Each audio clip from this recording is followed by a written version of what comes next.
Bienvenue sur le rocher.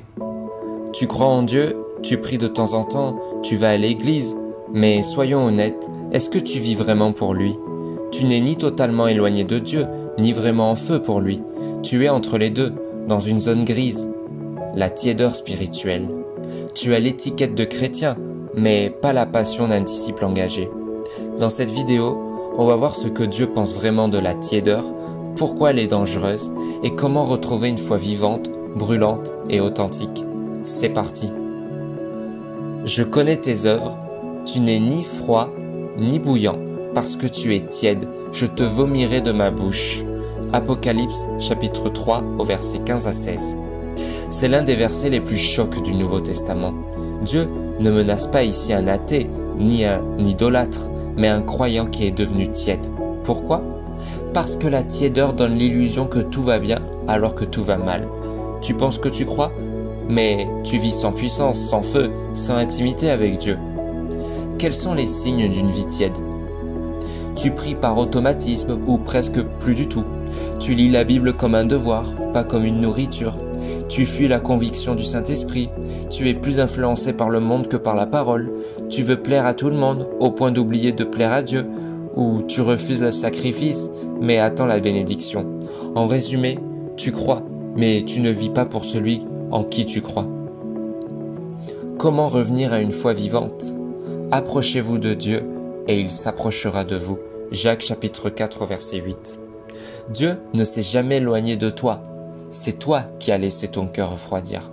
Voici 5 pas concrets pour rallumer la flamme. Premièrement, repens-toi sincèrement.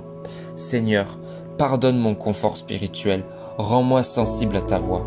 La repentance réouvre la porte du cœur. Deuxièmement, replonge-toi dans la parole avec faim. Même si tu ne ressens rien, la foi vient de ce qu'on entend. Dans Romains chapitre 10 au verset 17. Lis-la comme si ta vie dépendait de chaque verset. Troisièmement, entoure-toi de croyants en feu. Tu veux rallumer ta flamme ? Évite ceux qui soufflent dessus. Cherche des frères et sœurs qui t'élèvent, te défient, te boostent spirituellement.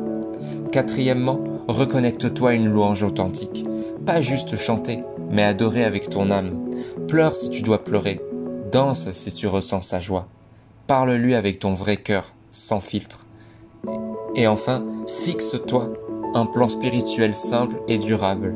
Commence petit, 10 minutes de prière, un chapitre par jour. Le but n'est pas de devenir religieux, mais de renouer avec l'intimité. Dieu ne t'abandonne pas.